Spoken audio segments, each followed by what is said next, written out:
What is the महासंघ? महासंघ के हो? त्यतिकै भरा भएको छैन महासंघ, क्षमा चाहन्छु।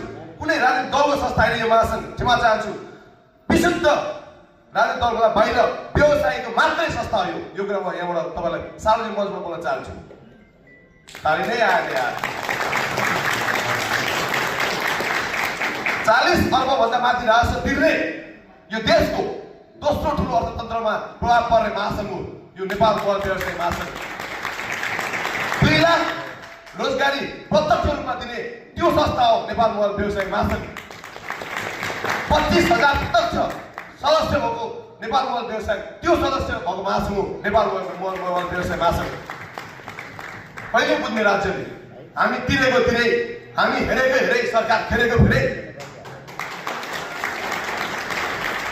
गरौँ सृजना, यही देशमा केही गरौँ।